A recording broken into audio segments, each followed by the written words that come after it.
Hey there. Welcome to episode 193 of Mike's Collection. I'm Mike. I'm Chad. And the part of our collection that we're going to be talking about today is some random new stuff. I highly recommend you watch this video very closely to watching the previous episode because we shot them together and we're jumbling this all up. We're shooting this intro at the end of the evening because we know we talked too long and we decided halfway through we're going to have to cut this into 2 episodes. So I'm going to shoot this and I'm going to lop it and, I don't know, put it back 40 minutes or something. So yeah, it might be a little incoherent, but whatever. It's free. So yeah, I don't know what we're going to be talking about. I think the first episode, the previous episode, we probably talked about Batman and maybe a couple of other things. This one will probably be pretty Transformers centric. So yeah, with that in mind, let's take a look at some stuff. Sounds good. So it's a couple of days later, and I'm upstairs right now editing the footage that me and Chad shot last weekend. I've already posted the first video, and so now I'm taking the leftover footage to make this episode.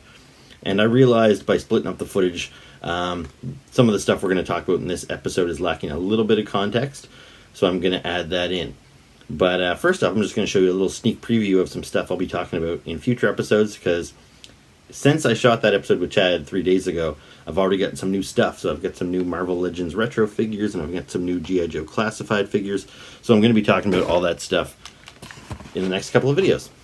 Anyway, so all I really wanted to say is that Hasbro's website, Hasbro Pulse, had a huge sale on a couple of weeks ago. And me and Chad, we both placed an order together, and we had all of our items ship in. And we sat down to do this video together to review all the items we got. But there was so much to talk about that we ended up splitting it up. So last episode, we talked about all the stuff Chad got. And in this episode, we're talking about the stuff I got.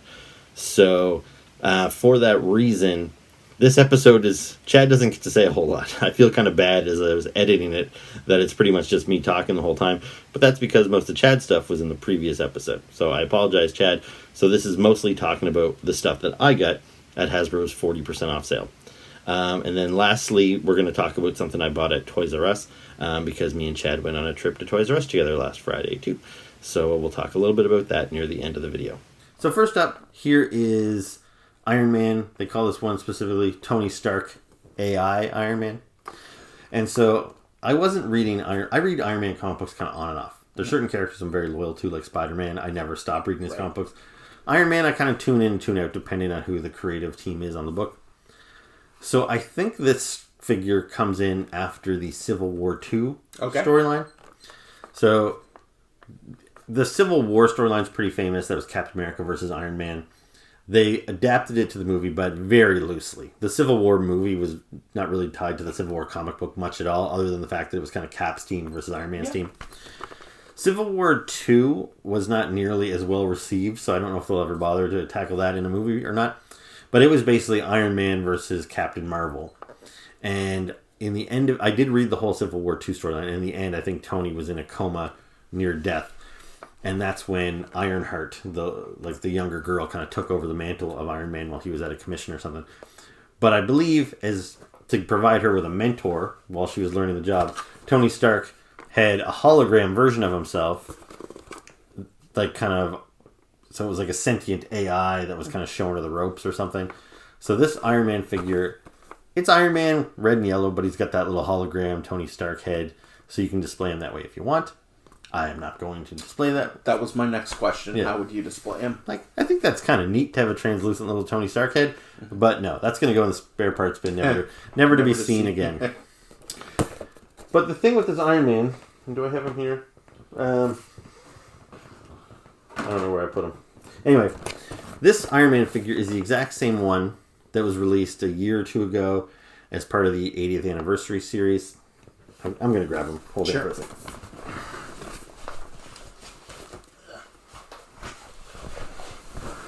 So this here Iron Man. And when I get this figure, I thought this is the pinnacle of Iron Man toys. This is perfect.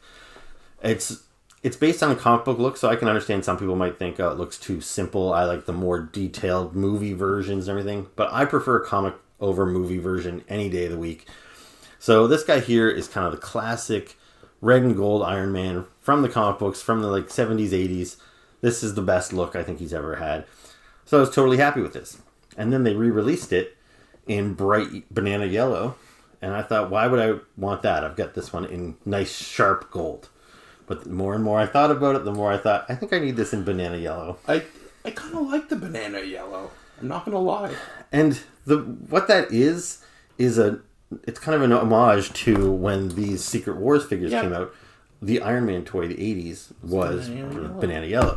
So they took this already amazing Iron Man, who's got this metallic red and this gold, and then they gave it a kind of a matte red and a banana yellow.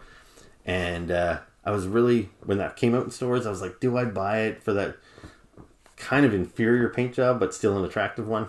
And I didn't pull the trigger, but once it was 40% off, I said, sure, why not? So I won't talk about that one anymore because I think I might do, I've got a couple Marvel Legends piling up over here, so I might just do a whole Marvel Legends review video later. So I've already talked about this probably more than I needed to. Another Marvel Legend I bought was the Scarlet Witch, and she's on this retro West Coast Avengers card. So the card is inspired by the 90s Toy Biz figures that, because Spider-Man came on the packaging like Chad has over there, and then the X-Men came on their own style card. But when you had kind of like the miscellaneous characters, they came on these like silver and blue cards. And so that's what Scarlet Witch here is. I think that's a really nice figure. She kind of grew on me after the Doctor Strange 2 movie. Well, she's one of those characters, as much as I said, like, I'm a comic book guy first. Mm-hmm. I love the movies, but I always hate the comic book versions first. Scarlet Witch is one of those characters that I never really cared for in the comic books. Right. I didn't dislike her. I would never buy a Scarlet Witch comic book.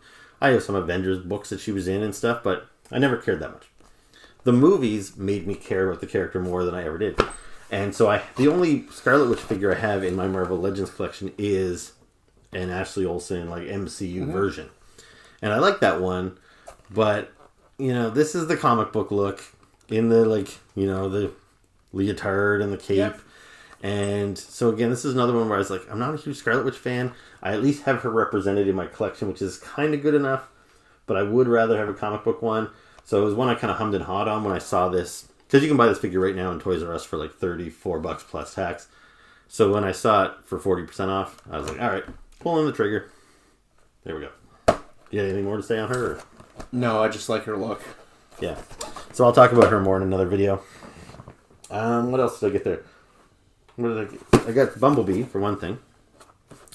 So that's the one you were telling me about the other day? Yeah. Okay, I was trying to... Yeah, so I got Iron Man, I got Scarlet Witch, because I got 4 things from Hasbro. So Iron Man, Scarlet Witch, now this Bumblebee. Now, as you can see, this is based on the live-action movies. I don't like the live-action movies. The first one, not bad. Yeah.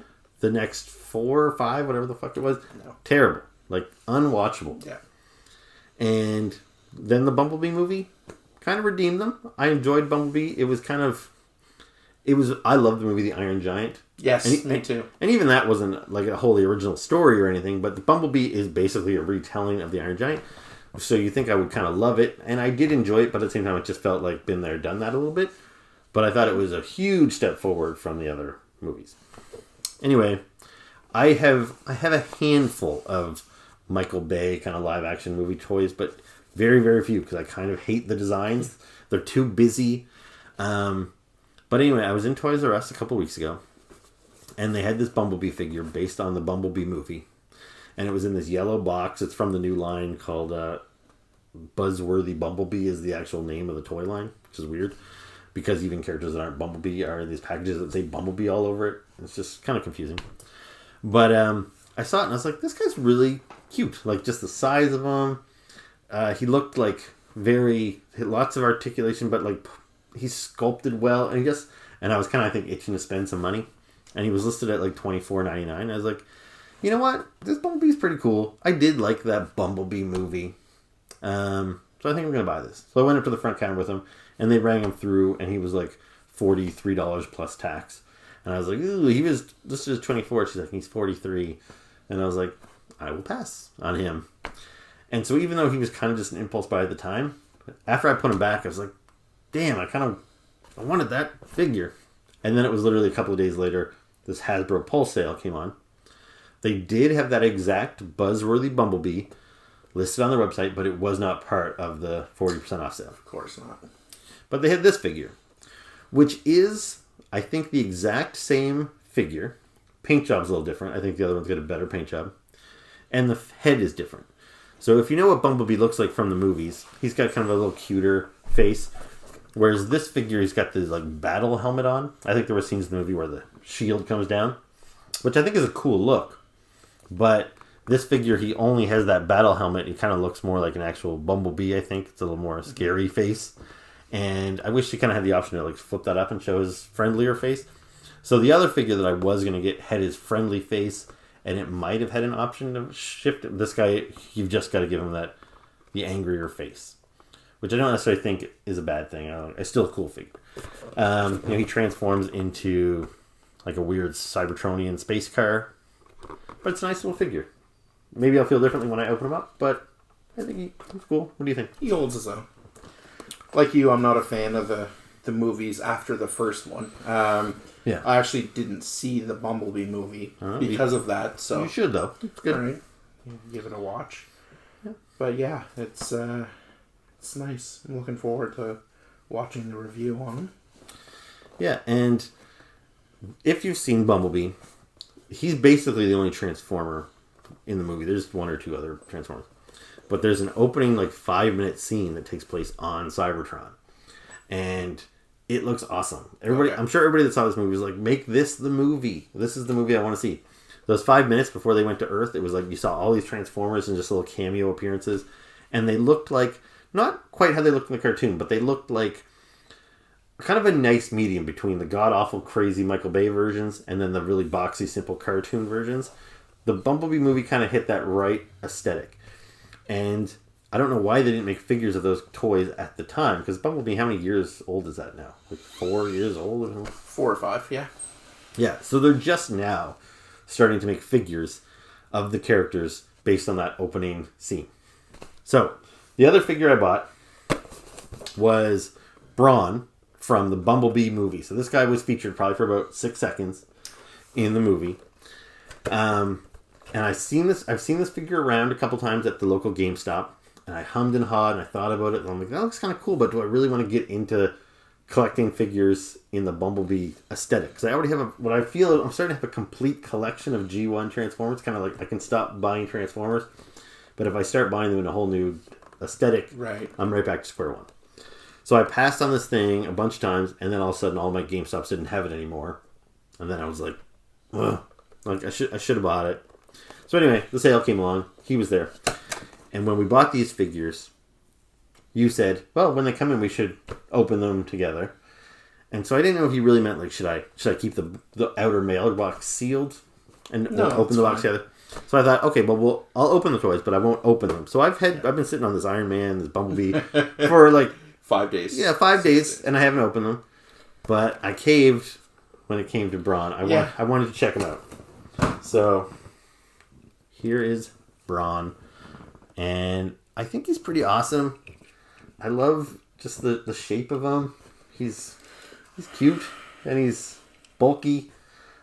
Face is weird. I can't understand what's going on with his face. Yeah, is it... He's supposed to be like a gorilla? No, he's just a guy. But when you look at his face, even when you look at this picture close up, I don't know. Does he have a mouth? Does he have a nose? Okay. It's really hard to know what's going on with his face. But do you know what Brawn looks like in the G1 cartoon? No, I don't. He's right up here.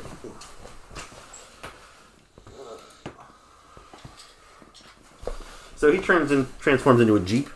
So this is Brawn, how he looked in the cartoon. So this is a very accurate toy. So you see here, he kept the same colors and the same general aesthetic with his head kind of sunken in around that big collar that surrounds his head and everything. But he transforms into a Cybertronian, I don't know. Because this whole scene of Bumblebee, they take place before they ever got to Earth, so they can't have Earth modes because they don't know what Earth mode is. So he transforms into this crazy little drill tank, which I think is kind of adorable too. So I just love how round he is. It's Transformers are so boxy generally that there's something kind of appealing about this really round guy. I don't know. I kind of dig it. And I hope it doesn't mean I'm going to go down a wormhole, because they do have, you can get Soundwave and Ratchet and Wheeljack and Ironhide. And so it's like, how many of these am I going to get? But right now, I'm going to, hopefully it's just Bumblebee and Brawn. Collector's dilemma. Yeah. Okay, so here's a closer look at the Studio Series Bumblebee.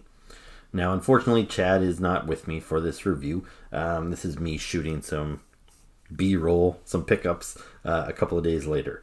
So, yeah, I think he's a pretty cool figure. And I do genuinely find myself a little surprised that I, A, like this figure, and that I, B, bought this figure. I really don't like the movie aesthetic for the Transformers. It's just way too busy, as I said earlier. There's just way too many moving parts. It's not just the look, but it's also the way those movies are filmed when these robots are fighting and they're rolling around and you can't tell what the heck's going on. The bad guys are all indecipherable from one another. I really don't like it. Bumblebee was one of the characters that had the most unique, distinct look about him in those Michael Bay movies. But I just didn't really understand him speaking through the radio and all that stuff. I didn't care for it. I wasn't sure how the solo Bumblebee movie would go, but I really did quite enjoy it, and I did really like the look of him. Like, it almost looks like it could be a continuation of the Michael Bay movies, or if they wanted to make it a prequel to the Michael Bay movies, it kind of works in that regard. But it also is its own thing. It has its own look, and I think that they've opted to kind of step away from the Michael Bay movies. I'm still not entirely sure if they're going to make an actual sequel to Bumblebee or maybe a spin-off based in that universe. I guess we'll have to wait and see. But anyway, I like this figure is what I'm getting to.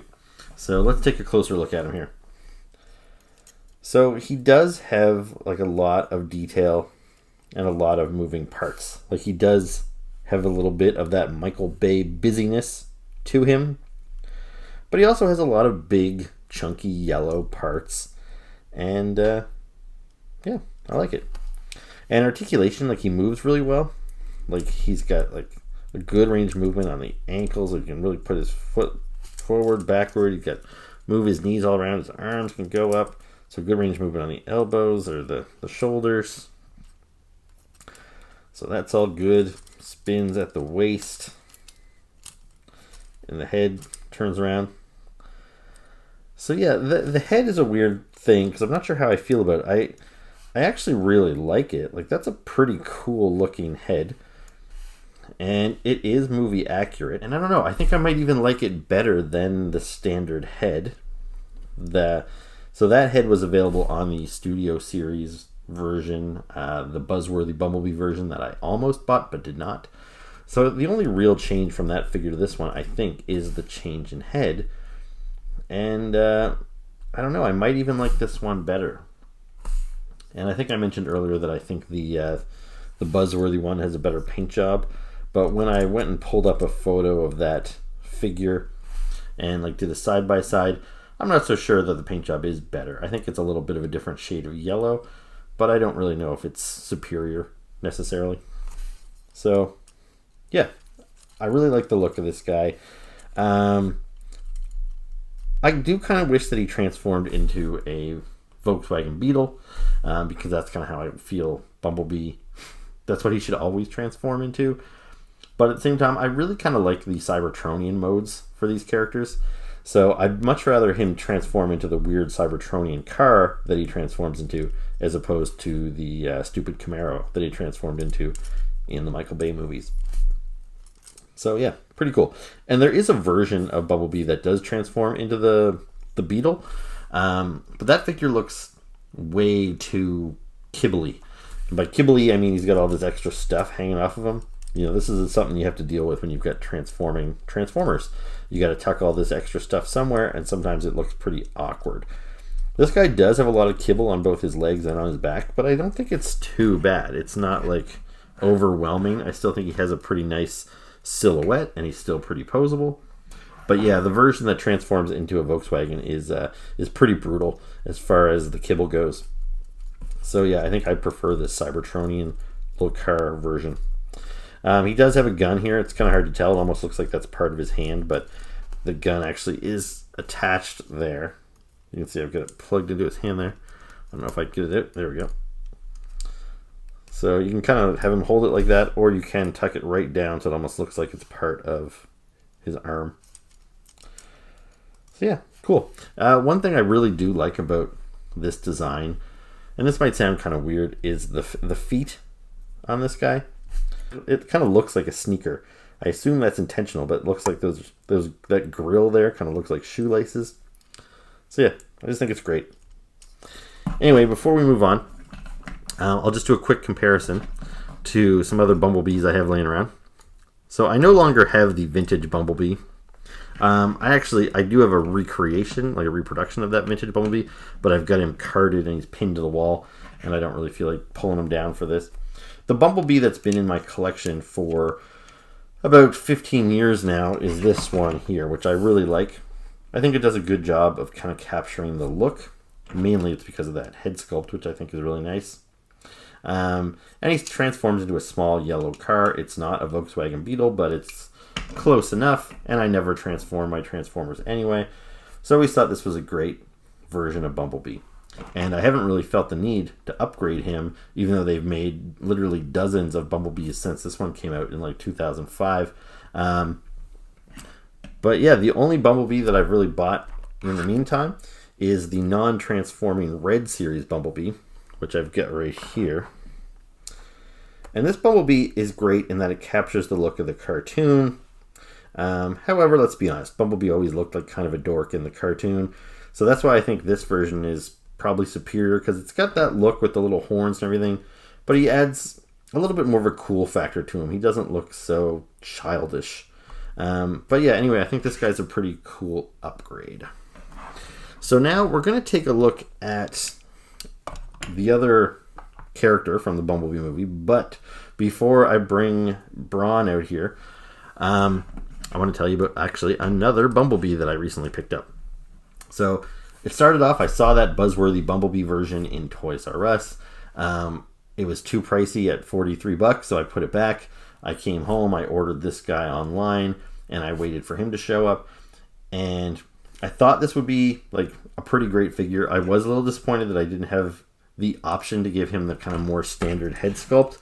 And I thought, well, who knows? Maybe I'll buy the other version eventually, but I'll feel this one out, see if I like it, and then maybe I'll buy another figure. However, within days of ordering this guy, I went to my local GameStop, and they had this version of Bumblebee. So this is kind of a different looking one. So this is Bumblebee based off of the movie. So this has the head that I would kind of expect to see on this figure. And I don't know, this might even be the exact same head sculpt that does appear on this figure in that buzzworthy Bumblebee version, except it would have been painted yellow. Here you see it's painted gray. The whole figure is painted gray, which is kind of unique for Bumblebee. But this version here, he transforms into like a Jeep. And I think kind of like maybe a World War II era Jeep. And that is based on a scene from, I don't know if it was actually in the Bumblebee movie or in one of the Michael Bay movies. But I think they alluded to the fact that Bumblebee had been on Earth for a lot longer than maybe we originally thought. And he had been in disguise during World War II as with a Jeep mode. So anyway, I think this is a really cool figure, and it is also available in yellow, but I really like the gray. I think it's something different, and considering I just got this figure and may still get the other buzzworthy version, I thought I'd definitely go with the gray one here. I think it's a nice change for Bumblebee. He's also got like a really nice range of movement. He probably has some of the same parts, to be honest with you. He feels very similar to that figure. But yeah, anyway, I like it a lot. And this kind of, with this version and this version, I feel like less of a need to go out and buy the buzzworthy version, because I feel like between the two of these guys combined, I have a really nice version of movie Bumblebee. So there you go. So that's Bumblebee. Now let's take a look at Brawn. So here he is. And now I think you can see what I'm talking about how round he is. Like everything about him is just kind of curved. And he's also got some big round feet. And him, it looks like he's wearing like Doc Marten boots or something, the way they've got that tread on them. And again, I assume that's intentional. So it looks like Bumblebee's in sneakers because he's kind of the kid. And then this guy's maybe more the soldier, so he's got boots on. But I really like that look. I really love those big feet. Anyway, this is a really cool look for this character, except for that face. I am really puzzled by that face. It's hard to know what's going on there. I kind of wish maybe he just had a standard, faceplate over his mouth and nose, like we've seen on Optimus Prime and a lot of other Transformers. Or I wish he had a straightforward face, like a nose and a mouth. But here it seems like they tried to have the best of both worlds and just gave us this weird alien look that's hard to distinguish. But otherwise, I really like this look. I don't usually like to stray from my G1 accurate toys, and like I said, that's a great Brawn. Once I got this figure, and this is actually a third-party version of Brawn, that's why he doesn't have any Autobot stickers or anything on him. It's because this is an unofficial version of Brawn, but I think it's better than any of the official Brawns that Hasbro has made. So this is the one that stays in my collection as my definitive Brawn. I didn't think I'd ever need to upgrade him, but this has got such a unique look to it. And yeah, he's, he wasn't that expensive. He was small and he was cute and he doesn't take up a whole lot of space. So I thought, what the hell? But I hope I haven't opened a can of worms with these Bumblebee movie figures because they are quite appealing. And by the way, he does come with this gun here.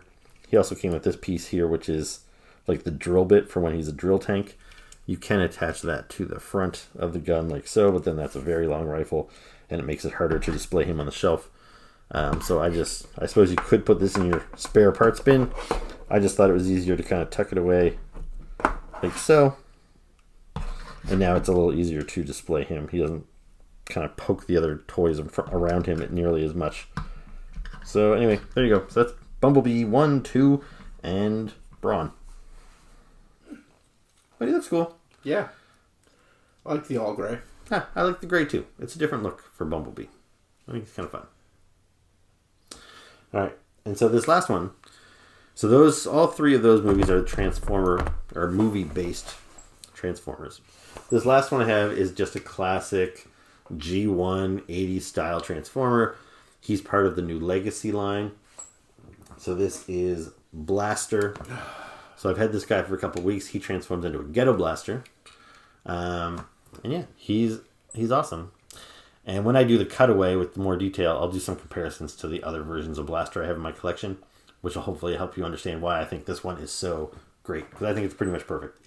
He was one of my favorite Autobots. I liked Blaster and Soundwave. Yeah. Obviously, Soundwave's and that opens. You have to click the gray buttons. Oh, cool. Like all those buttons are linked to. They're all push them down, and the thing will pop out. See what I'm saying? And then push that down. Ah. So he still has like an eject button. Cool. Yeah. And the reason he has an eject button is because the vintage figures, you would pop their chest open and they came with all these little cassettes that transformed into various things. Ravage transformed into a panther, Laserbeak transformed into a bird. And then you had some human characters like Frenzy, Rumble were the bad guys. And then you had Eject and Rewind were the good guys. And he came with Eject, I think is who we're talking about here. I can't remember. I get them mixed up. Rewind, I think, was the black one, and Eject was the blue one. Was the blue one. So this Eject is a little bit smaller than the vintage Eject. Plus, he's made of translucent blue plastic, where the old one was like solid blue. I'm not sure why they opted to go translucent. But yeah, he transforms into a little cassette, and he fits into Blaster's chest. Super cool. And he's cool. Like even this teeny little guy, he's pretty cool in his own right.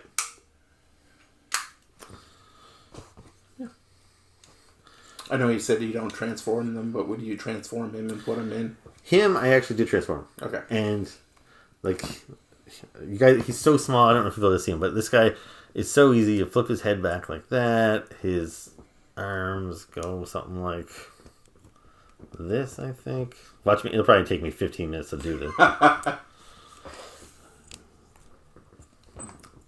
It's under pressure here when you're doing it live. You know, we speed it up during the... There you go. That's basically what he transforms into, this little cassette tape. And then he fits in the chest.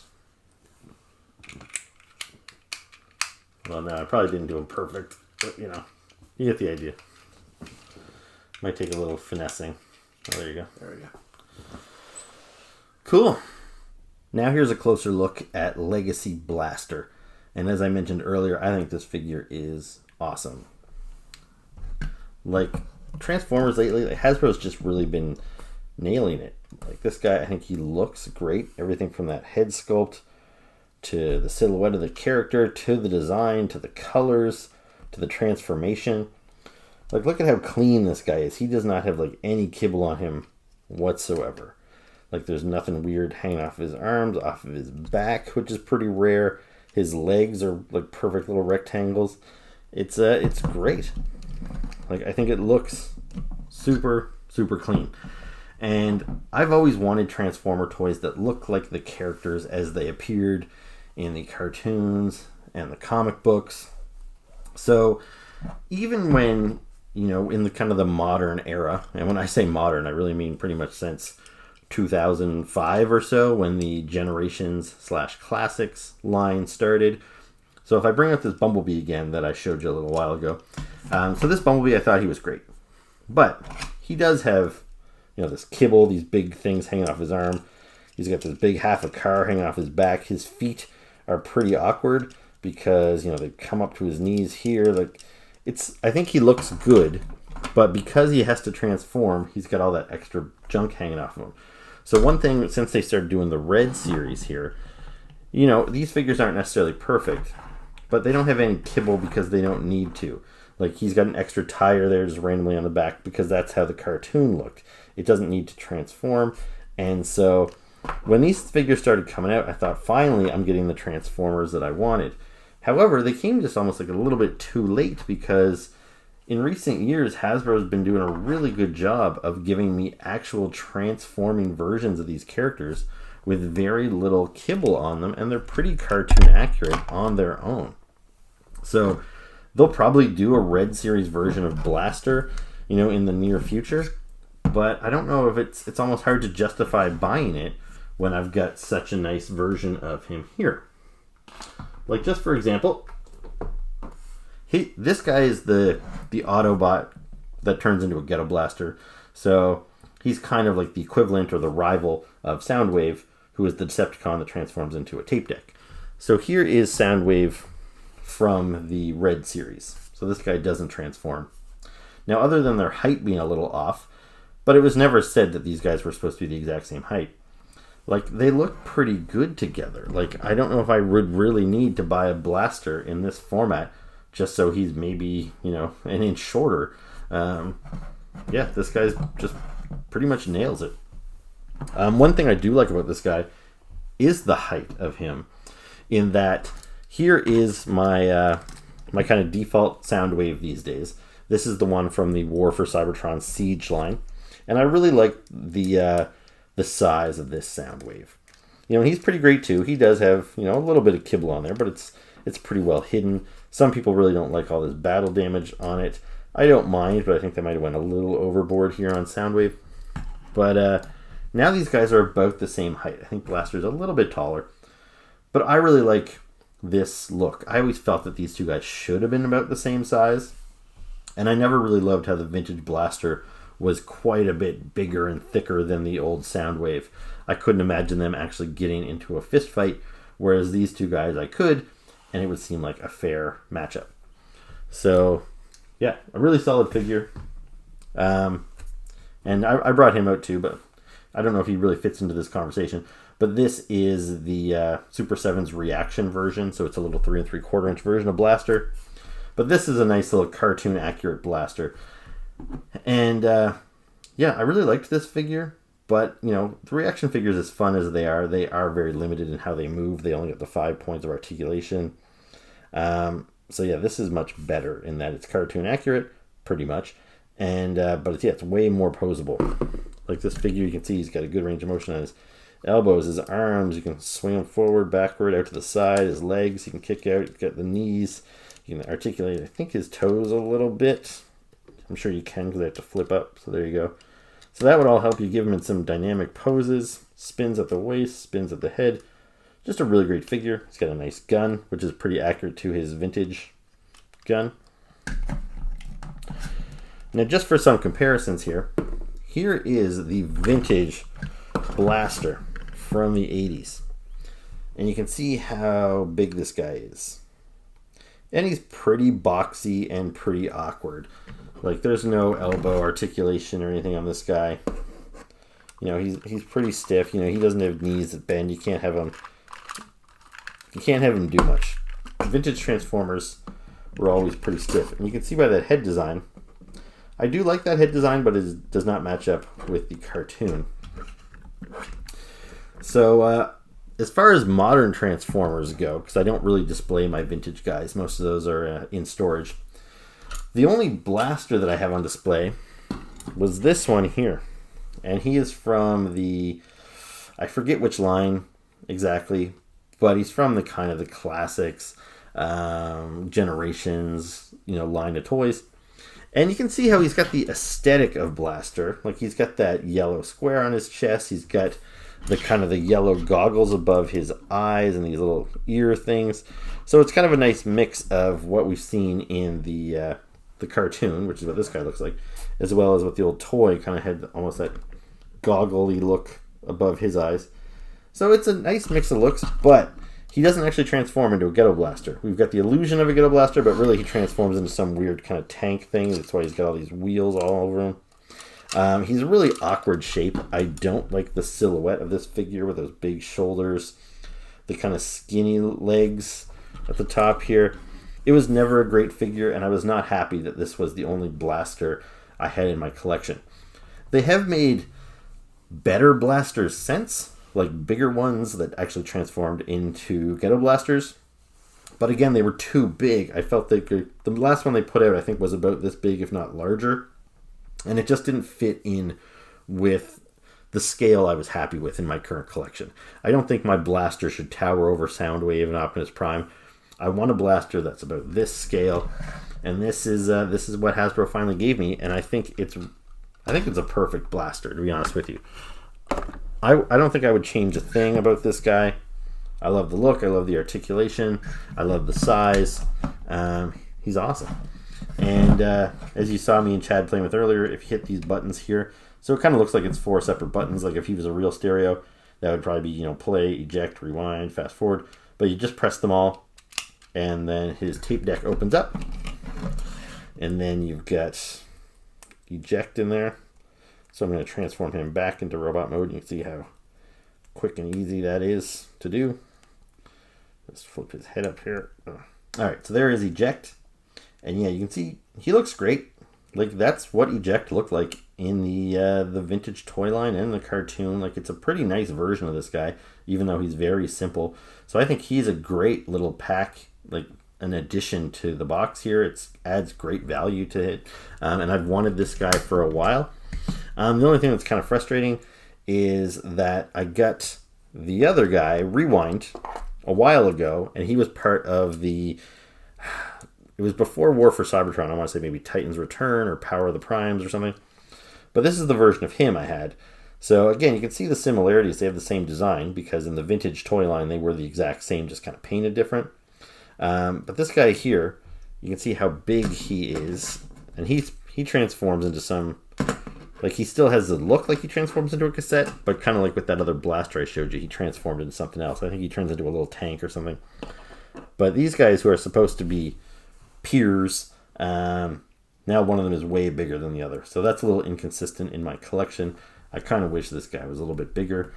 Or at the very least, if they make a new version of this guy in this size, I'll probably definitely pick that up as well. But anyway, really solid figure. I love Blaster. This guy is probably a contender for my best of list. Okay, so we just switched angles here for a second.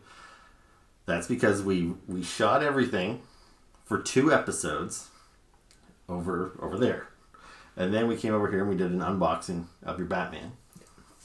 And there was another toy I wanted to talk about that I kind of forgot about. I mentioned earlier that you and I went to Toys R Us together. Yes. And you bought a Lex Luthor toy that I thought you would maybe bring with you here, but you didn't. No, I didn't. Okay, so tell me a little bit about Lex. So it was the Dark Side Wars Lex. So he was in that blue power suit with the Superman logo on it. I did a little research because I'm not really into Superman as much as I am with other DC characters, but apparently during the Dark Side Wars, he took over this suit, and it was like Superman powers in it, and I don't know, it was just really strange. It's a weird looking figure, I think. He kind of looks, he's got the bald Lex Luthor head, but he's also got like the dark side kind of scalp helmet thing looking on his face. Yeah. It like the figure is neat, but you know, yeah, it is what it is. But he came with this cool chair, so I think the chair is what sold me on the figure, because from reviews I've watched, he fits pretty nice in the chair, and it is kind of imposing. So I might put him, when I eventually open all my McFarlane Multiverse figures, with a couple of the Supermen around that I have. See, I could see myself giving that chair to a Thanos or somebody else that has a chair. I don't necessarily associate Lex Luthor with needing a throne, but yeah, like a Skeletor or somebody might. I think it was Darkseid's throne, though. Probably. So, like, Metron is the guy that hovers around it. Yeah. But anyway, yeah, a big stone chair is cool. Anyways, yeah. So I don't know. I kind of had a little bit of cognitive dissonance after buying that, which is buyer's remorse. I don't know. Was it worth, like, Toys R Us? So we talked about this the other day.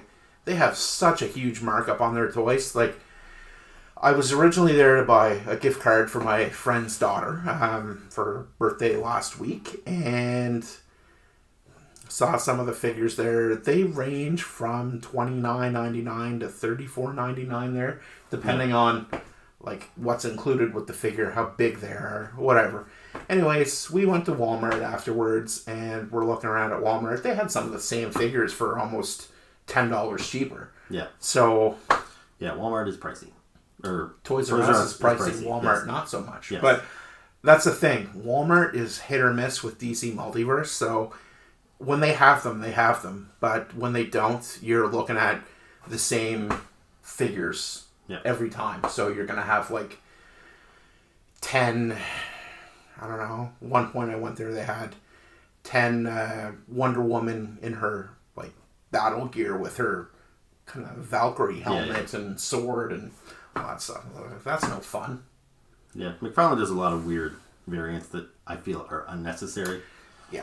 But anyway, so I'll talk about my purchase. Yes.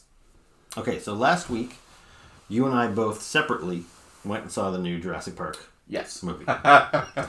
And I won't bother spoiling it, reviewing it or anything, but if you've seen the reviews online, I think it's hovering around the 30s, the 20s on Rotten Tomatoes. Mm-hmm.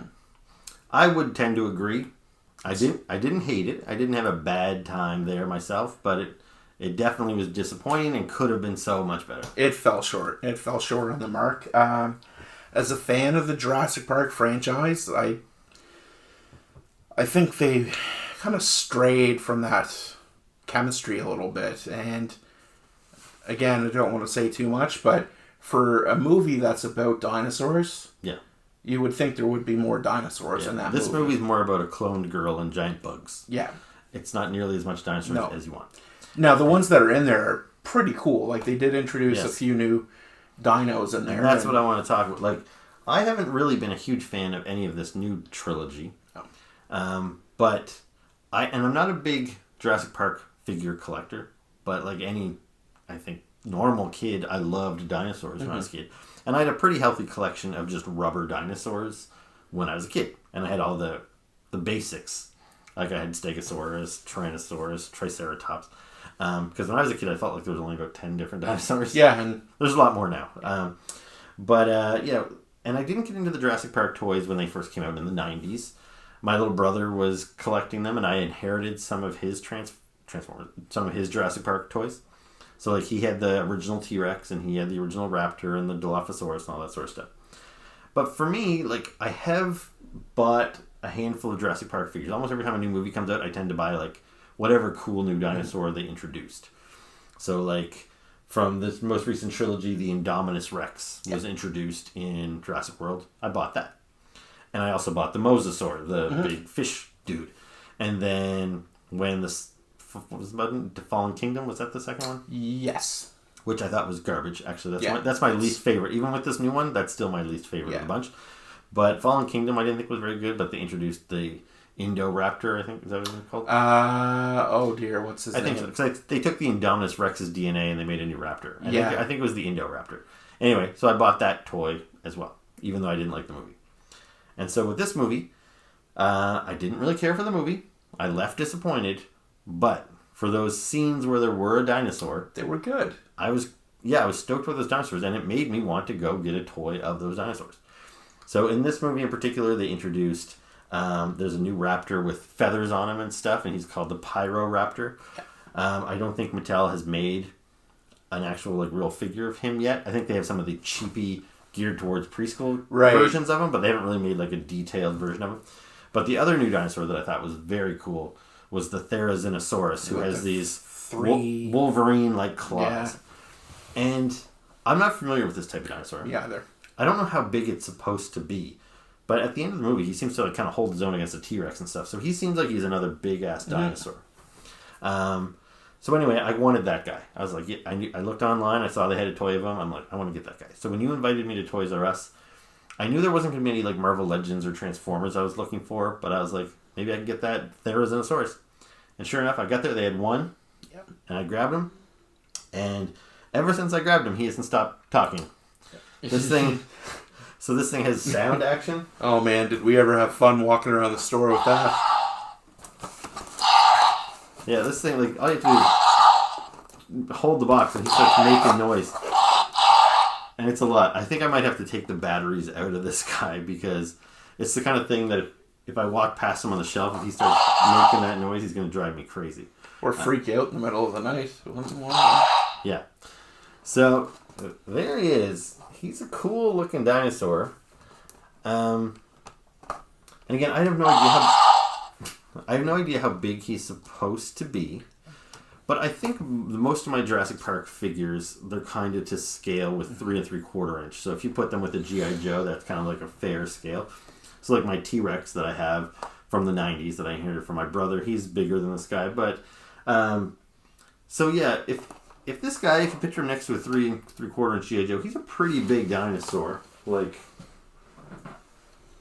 here he is next to a 3 3/4 inch human, per se.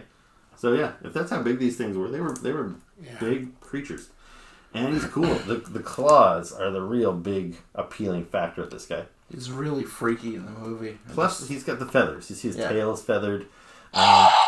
Which I really like that because I have so many plastic dinosaurs, I still have them from when I was a kid, that the reason I don't collect Jurassic Park toys a whole lot, I think, is because it's got a little bit of a done there feel to it. Like I had a bunch of dinosaurs, I had big rubber ones, I had little plastic ones, but when I see these new feathered dinosaurs or these species that they didn't even know existed when I was a kid, it does kind of get me excited to buy them. So I don't really care about buying new Stegosauruses and Triceratops, but when it's a new species like this, then I'm into it. So yeah, I think this guy's cool. Size-wise, like he cost me about $50, and considering that's only a couple bucks more than what they're charging for a Marvel Legend at Toys R Us, I think you get a lot of bang for your buck. So yeah, I will probably open this guy up and do a more detailed review of him before I post this. But yeah, I just wanted to make sure we talked about him. Where would you display him? Would you put him up with your monster figures there, or is that strictly reserved for like Godzilla stuff? I do have a bookshelf over here with all my Transformers on it, and above it, I've got, you see my Mosasaurus is up there, I've got Godzilla, I've got the creatures from the Rampage movie, I've got the Stay Puft Marshmallow Man. It's kind of my shelf for big monsters. Yeah. And dinosaurs usually fall into that category. My Indoraptor is up there somewhere as well. The T-Rexes, I have 2 T-Rex figures, and they were just too big. I had to move them off the shelf to make room for other stuff, so now they're in the whole other room just because they're so big. But this guy, I'll probably try and find him a home up there somewhere. But yeah, so pretty cool. Therizinosaurus. So here is the Therizinosaurus outside of the packaging. I'm going to try and keep this brief because I'd like to keep this video under an hour. But anyway, he looks great. I love dinosaurs, and I love adding a new dinosaur to the collection. And I really love feathered dinosaurs. And I don't necessarily know why, because I don't think birds are particularly cool. Like I don't know, that sounds weird to say, but like I like birds. Sure, who doesn't like birds? But like when I was a kid and I grew up and dinosaurs were basically giant lizards, that seemed cool. Lizards like alligators and Komodo dragons, those seem like big scary things. So like when I was a kid and I would play with my G.I. Joe figures up against my rubber dinosaurs, like maybe my G.I. Joes, fell through a time machine and they ended up in prehistoric times or something. It was cool making them fight big scary lizards. Big birds are just not as scary.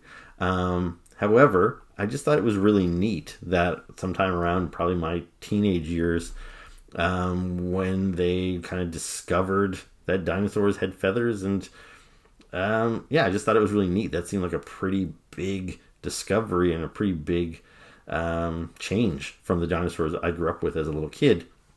And so I always kind of found it fascinating. If the dinosaurs that I grew up with had feathers and then we learned that they didn't have feathers, I would probably think that was even cooler. But anyway, I'm getting way off track here. I just said I was going to try and keep this brief, and now anyway, you know what I'm saying. This guy's cool. I like him. So what can we say about him? He's a good size. I showed you earlier how he sizes up to a 3 3/4 inch figure. So here I've got my 3 3/4 inch Venom here, for example, and you can see this guy seems to be about to scale with that size chart I put up earlier. So this is a pretty big dinosaur. I definitely wouldn't want to run into this guy. You can see he's got those crazy claws, which are very cool. Otherwise, he kind of has the look of a raptor, I suppose. So now I'm going to try and move this guy around and show you some of the details, but he's going to start roaring like crazy, and I don't want to blow anybody's eardrums if you've got earbuds in or something. So I don't know. I'll try to be careful. I might have to edit the sound a little bit. All right, so here we go. So as for his head design, so he's got a really cool look. There's lots of nice painted detail. I like the way his eyes are painted. I like how he's got at least 3 different colors on his head there, from the light blue to the purple to the red on the top. Looks really good. His mouth does open. See, there we go. And he's got all those little yellowy painted teeth, and his tongue's painted pink and everything. I think he looks really cool. As far as articulation goes, you can see he's got lots of articulation. He's got a joint there, joint there, joint there. His arms, he's got a ball joint there, so they can go right out to the side. And he's got a good movement. Good movement there. It looks like he's got another ball joint on his wrist. So you can move those pretty good. There we go. Some good movement on the wrist there. His legs, he does have a joint there and another swivel joint here. So it's not bad. Plus, of course, then there's this big joint here. I think maybe he could have used a little bit more articulation on the on the feet. He also maybe could have used a little bit more paint on the feet. So there you see, like, they're just kind of a flat bluish color, when I think definitely the claws could have been like a different color, gray. Maybe this could have used a nice wash over there to bring out some of the detail. The feet look a little toy-like and probably not super realistic. He's also got articulation on his tail, so you can kind of wag that back and forth a little bit. And I think that's about it. He's got a spot there where I think that's probably where his batteries are, maybe. So I'm definitely going to consider taking those out. He's also got a little compartment here, which I'm not sure what that does. Got a little Jurassic Park logo on there. I don't know what that's all about. I was kind of hoping if I lifted that up, he would stop making noise. But that doesn't appear to be the case. So, anyway. There you go. There's Therizinosaurus. He's cool. It's a cool toy. I don't know if, even though this toy is cool, I don't know if I would necessarily recommend you go see the movie, but like me and Chad both said, it's not a great movie, but if you just want to go see some cool dinosaur action, there is some cool dinosaur action. I just wish there was more of it. But yeah, there you go. Therizinosaurus. Pretty cool. So that was our review of some Transformers, I think, and some other stuff. Any final thoughts?